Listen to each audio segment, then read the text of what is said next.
Hey guys, welcome back to Fatherless Behavior. I'm your host Jay. This is Nerve next to me again tonight. Yeah. And in the studio today we have Sunset Drip. What up? Hello. What's going on? Hello. That one's Sunset Drip. This one's Dunset Dip. Shut up. I'm Billy, and that's Korg. Nice to meet y'all on this podcast. Korg. It's like clearly Korg plays the keys in the band. You know what I mean? Yes. It's like He plays the keys. He check out our plays live the session for him on triangle. guitar. No, I play the skin flute too. He plays the skin flute and the triangle. He plays the triangle side with his gig, skin though. flute. Yes, It's a beautiful thing to watch. it really is. If you haven't seen his Sunset Drip show, God, you got to make it out. It's like that Yes. triangle solo is unforgettable. It really is. Traumatizing, you might say. It's like you've never seen hips thrust so fast. It's like, No, dude, I really style my hip movement after Shakira. I really took those words to heart.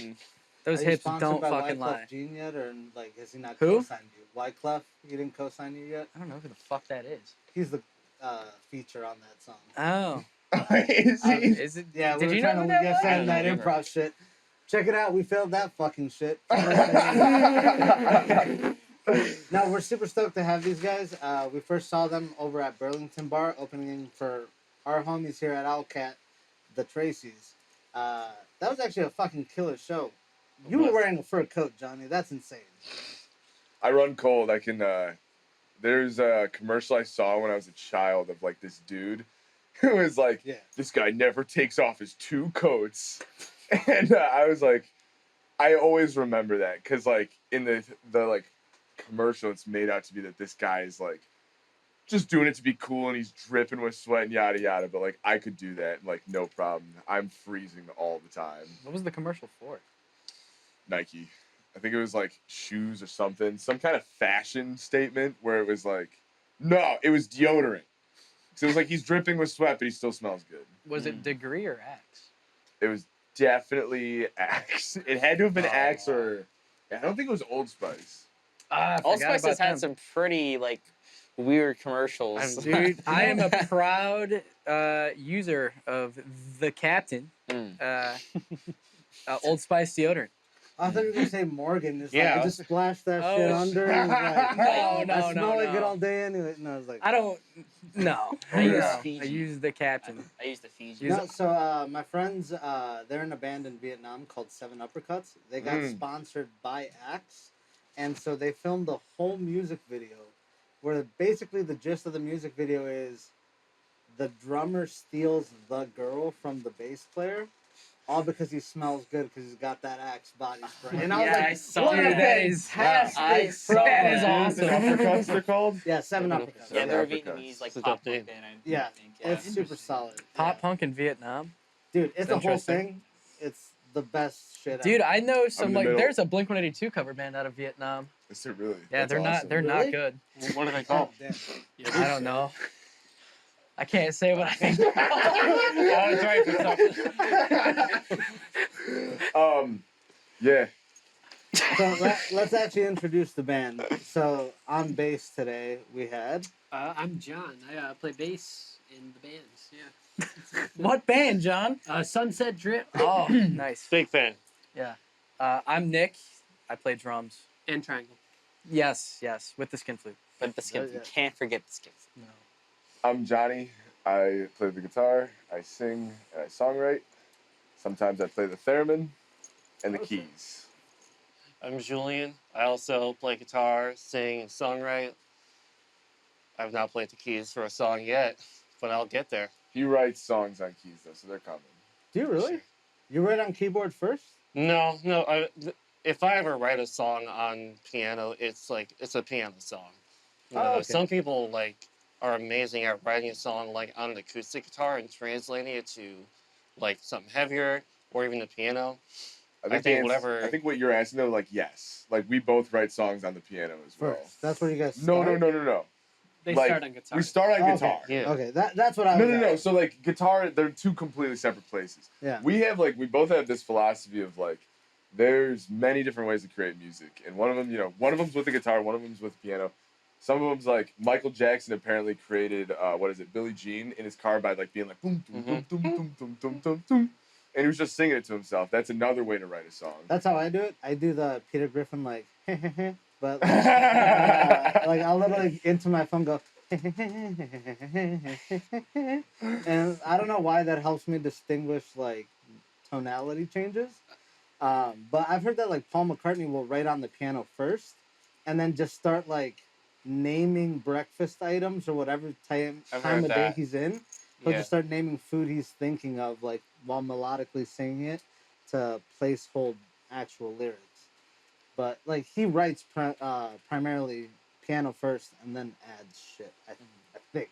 Don't quote me on that. I might be I was really gonna say off on that. I'm gonna openly disagree with you on how Paul I've McCartney heard does some. it. I was like, I've heard that somewhere. I He's don't one of know. those ones too. He writes like Hey Jude. He obviously like that's a piano song Yeah. he wrote on piano. But like Yesterday, the one you're thinking of, Yesterday he wrote on like a what are they, nylon string, like a classical guitar. Okay.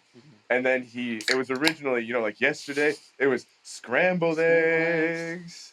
All my life I wanted scrambled eggs. And then he took out, because in my opinion, and definitely I think you can agree with me on this, melody first, like always. Like Always. words are important for sure, but like you're writing a song. If you want to write a poem, go write a poem. Because like I'll write poems to like really like hone in the lyrics. Because when you're writing lyrics, there's really not a lot of actual words. You got to take like your powerful words and put them in a space. Like especially if you have a song where you've got a chorus that repeats. Sometimes you've got the chorus already, so now you only have 2 verses to say the thing. Ooh, question. Maybe a bridge. Do you ever do verse first or chorus first? Always depends. I Yeah. seem to start with chorus first. I'm a like that lot as well. More, yeah. I'm like that as well. I don't know why. It's like I try to write the fun part, and then it's like, all right, how do we get here? I Sure. think I do write from the verse first because it's like, for me, songwriting, it always is building from the ground up, and to me that is like, how would the song start? And like if I'm thinking of this intro or a verse, like how can you build it up into something that's more fun than this sound?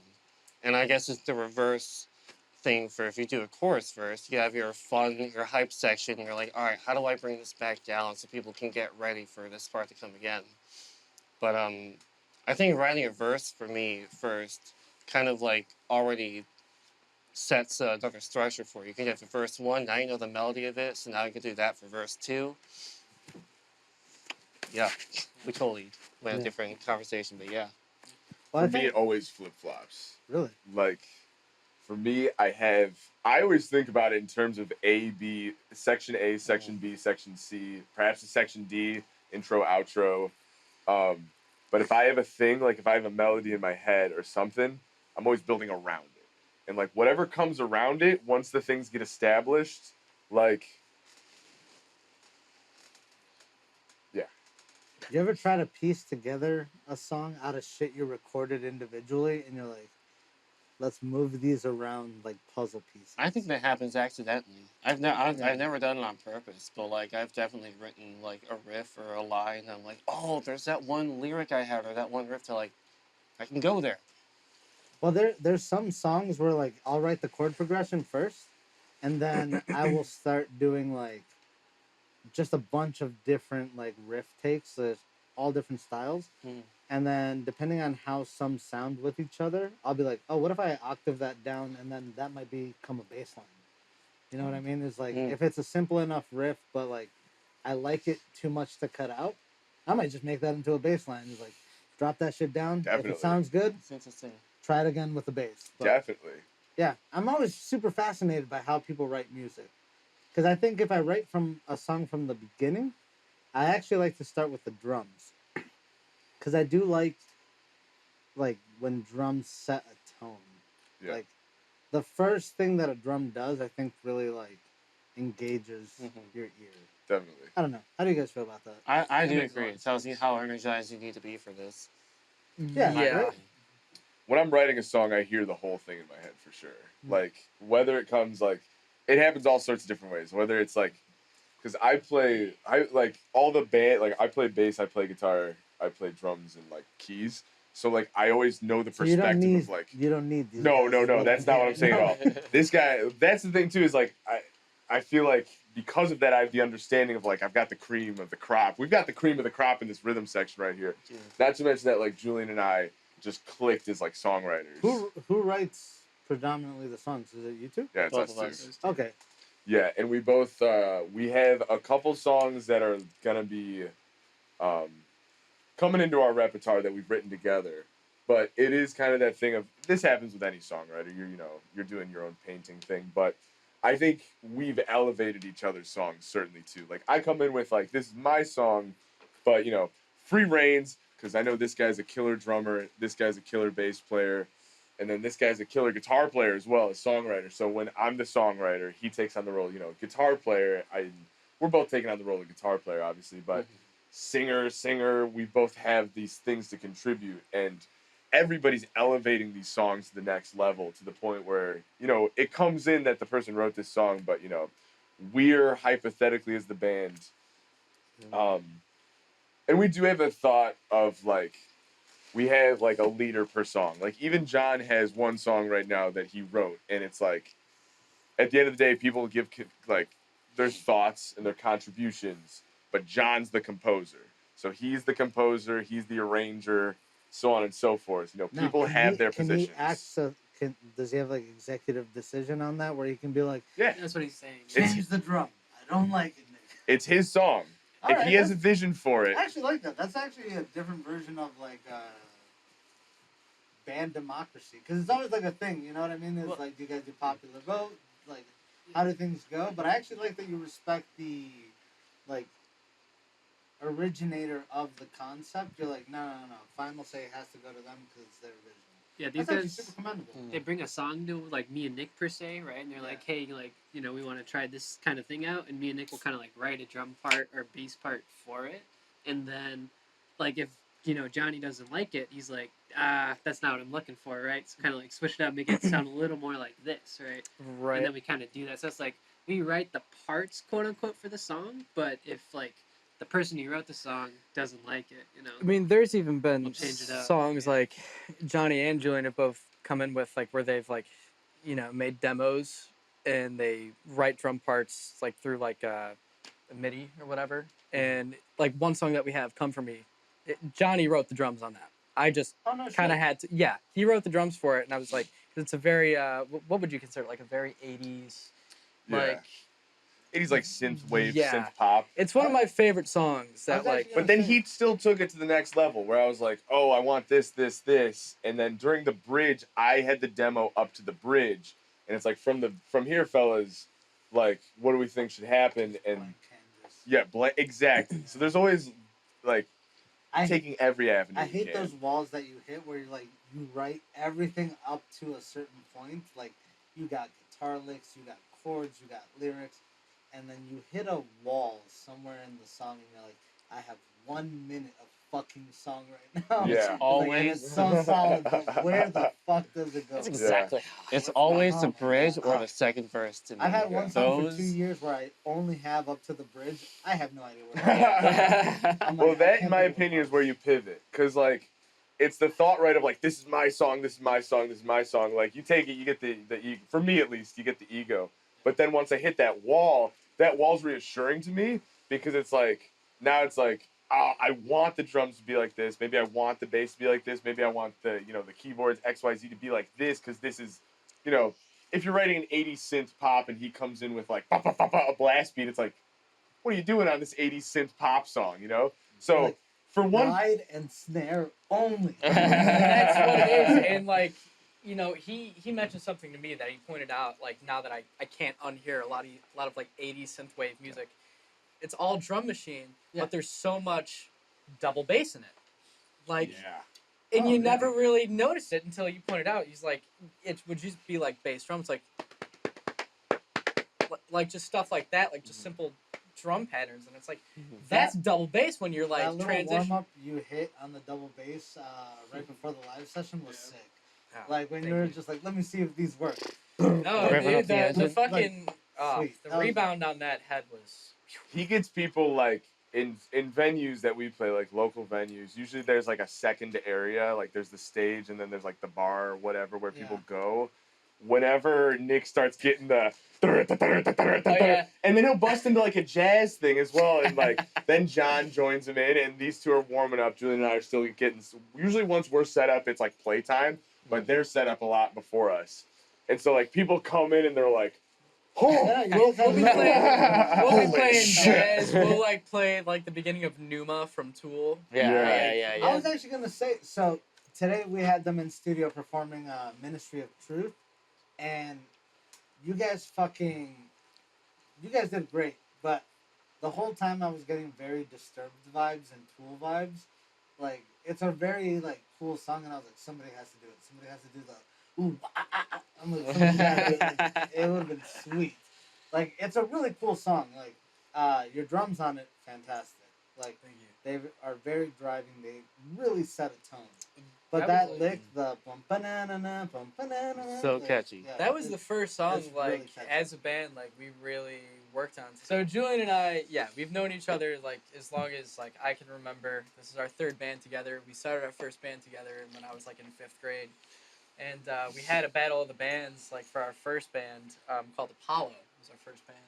That's a sick name. Hello. Yeah, see, nobody else thought that. You're the only person I like that that. think, dude, we got made fun of fucking ruthlessly. We're in a battle of the bands in 5th grade, and my band, we were 3 16-year-olds who, we weren't. Our drummer sucked. He was also, 3 16-year-olds, and we saw little 12-year-old Nick, and we were like, that's who we need playing the drums. He No was way. killing. He was killing as well. I was jealous of their whole band because, like I said, they were keeping it together as a bunch of 12-year-olds, and they were making our 16-year-old asses look so bad. He was 13. Whatever. So we kicked out our 16-year-old drummer. He's still upset about this to this day. Joe, I'm sorry, man. He's better. What can we say? He's Nick Basitis, man. He's going to go down in history. You were and still are a mediocre drummer. Wow. Can I give you maybe something that can bridge this gap? Yes. Every year on the anniversary of when you kicked them out, you should have them drum off and just see how see many how years much it progress? takes for you to even consider bringing Joe back. I'm rooting for you, Joe. Nah, dude. I believe it. No, I'm kidding. I love you too, Nick. That's But It's great. terrible. That's awesome. I would like to see Oh it. my God. If they can do it in gladiator outfits, even better. Dude, I'll do it fucking naked and oiled up. Apollo comes back, baby. We're doing There this like the will Grecian be Games. come on back. That is for sure. Jesus. Anyway. All right. But yeah, so me and Nick were in a band together for a while, and then we all go off to college, yada yada. That kind of thing happens, people split up. And I told Nick as soon as I'm coming back. And so we had our bands, our separate bands, yada yada, with the separate bands. But when we came back together, Nick was always on my mind for the drummer. He's always been a killer, like I said, since he was 12. And hearing him play back again once I came back from school, absolutely, kid's a madman. He was just in love with me. He just needed a reason to reach out. When I came back from school, we met up again. He suggested to me, you've got to hear Julian play. And I was all ego at first. I was like, oh, come on, man. I'm the singer-songwriter, guitar player. I'm Jimi Hendrix, blah, blah, blah, yada, Then yada. look at me. My You hair's look long. just like him. I look just like him, man. Uncanny, yeah. Yeah. And so he was like, just hear Julian play. So we had a jam with Julian. We actually had a jam with Julian and another guy where I knew Julian was good, but then he was going away to school. So it was like, yada, yada. Can I say though, you actually have Dave Grohl, like young Dave Grohl. I've been vibe. I told was that a just gonna lot. fucking say. Like, I get Dave If we're talking Grohl. about who you look like, young Dave Grohl is definitely on top of that list. Agree? I Like, would say so. solid, Yeah, right? he's like I the get Latter Dave Grohl and days. Peter Steele. Russell I can Brand. see Is the that other too. one. But Peter Steele I Russell get when Brand. I have a little bit of a shadow going on. yeah, but pre Dave Grohl beard. I hadn't even, really jammed with Julian yet. And Nick was like, just give him a chance. He's back from school. And as soon as we jammed together, it was just, it meshed. And it was like, wow, this is special. The three of us had something great. And then we needed a bass player to come into the whole picture, to finish the picture. And I told the boys, a bass player will come to us. Like, if we start putting out That's advertisements, confident. Yeah. well, we were putting out, like, a little bit of, like, we sent out some text, and one of the guys that I met with was this, like, 53-year-old dude with kids. Who, like, we'd put out the advertisement of, like, a young original band, yada, yada, and this guy shows up to this bar, and I'm like, man, this might be, like, pretty sick. Like, What this did you put old the ad dude. on? Craigslist?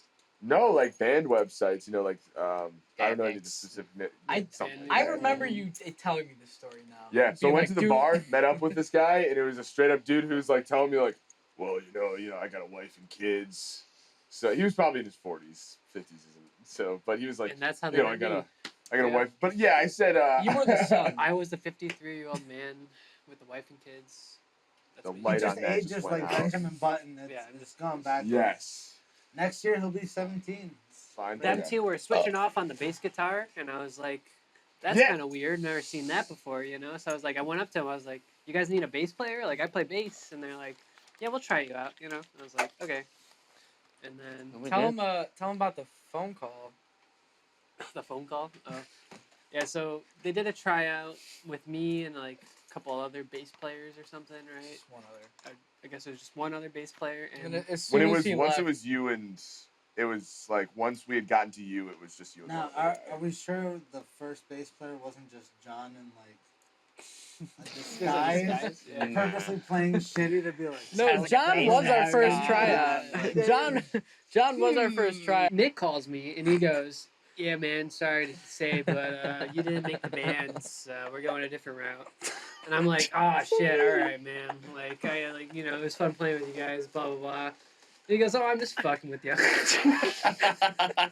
I'm like, "All right." And they had no idea what I was gonna do because No, we egged him on. I mean, I we No, were you like, did not. we absolutely were both No. there, and we were like, do it. I took a video of you. Did you? Yes. What?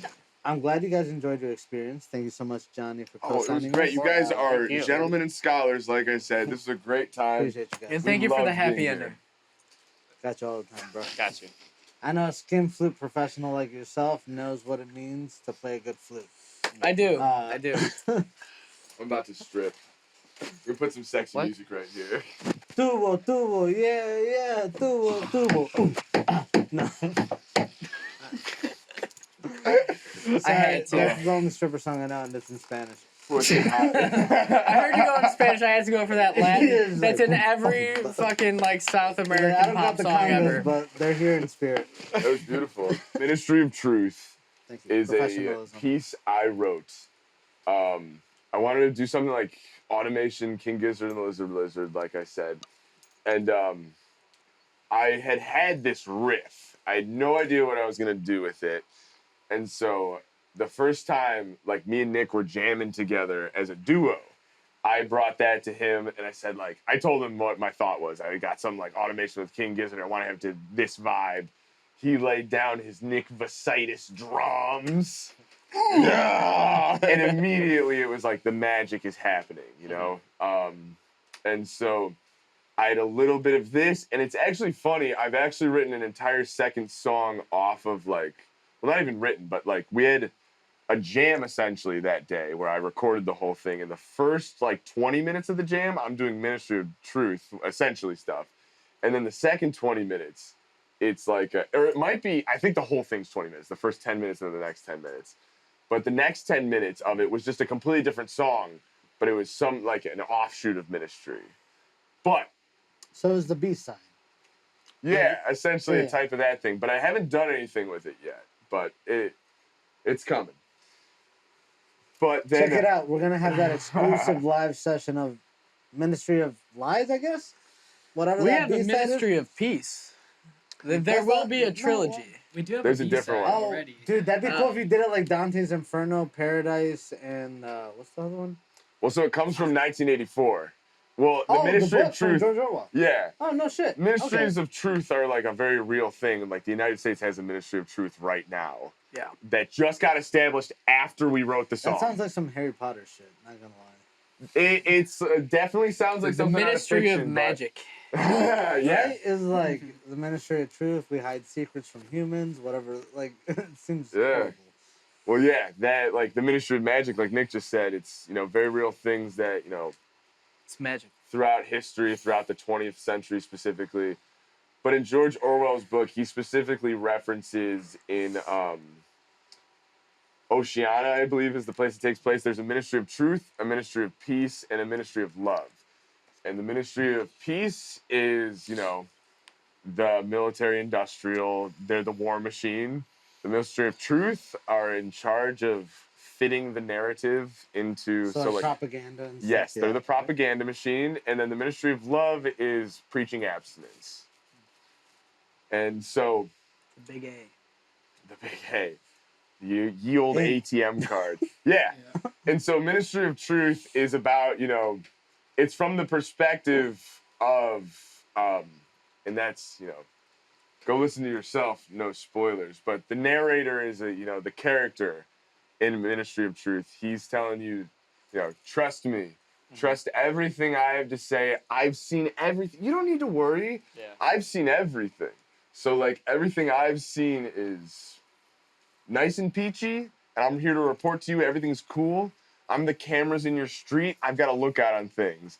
And then, pre-chorus comes, that's what they preach. And, suddenly a different narrator comes in, which I love doing. We were talking about songwriting earlier, and a big rule in songwriting is to keep it to one perspective. Yeah. But that was a rule that, Picasso, it was always, have the one-point perspective. Picasso invented multi-point perspective. Well, hypothetically, before one-point perspective, there was no perspective in painting. So then Picasso took it into Cubism with the helps of George Braque? Yeah, George Braque. And they invented Cubism together, and they invent multi-point perspective. So, if you listen to the song, it'll be, confusing at first.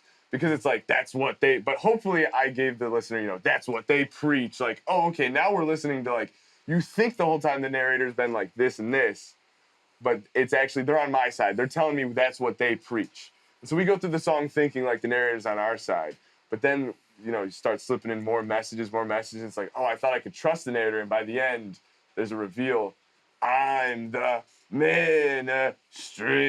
And it's the whole time, you thought you could trust the narrator. You can't. The narrator the whole time. Propaganda. Exactly. The whole thing's propaganda. I'm the propaganda leader. No, I'm kidding. I'm not the propaganda leader. Follow Fatherless behavior on, YouTube and shit.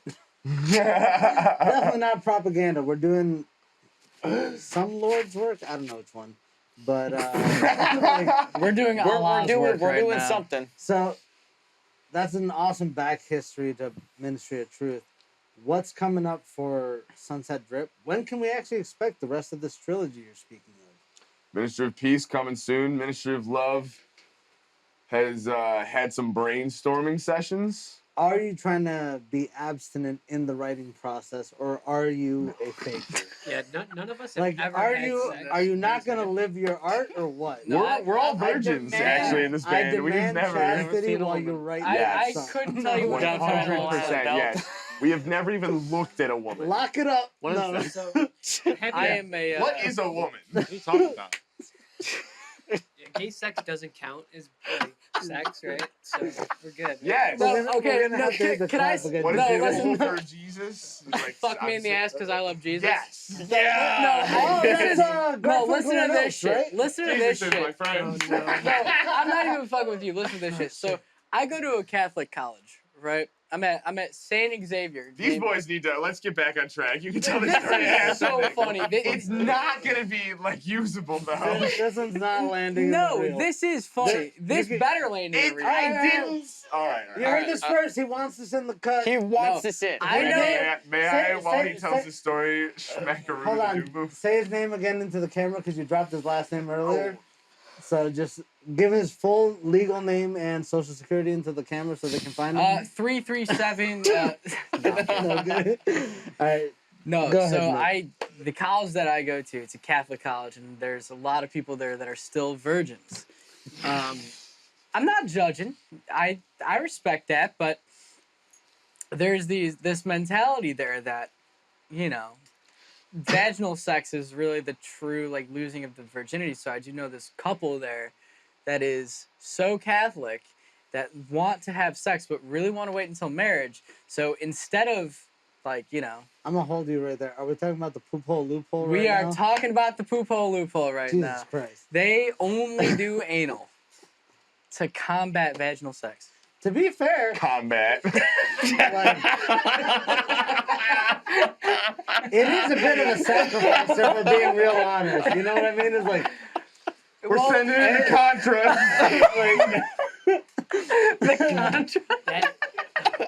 We gotta fucking get rid of this fucking vaginal sex shit. Thank God Nick stopped the whole podcast to tell that story. I though, did, right? because that's the funniest story. And I've got a lot of them. Oh no, let's stay in. make sure to like, comment, and subscribe. Check out the live session of Ministry of Truth and give it up for Sunset Drit. Show them some love, guys. This has been Fatherless Behavior. Thank you.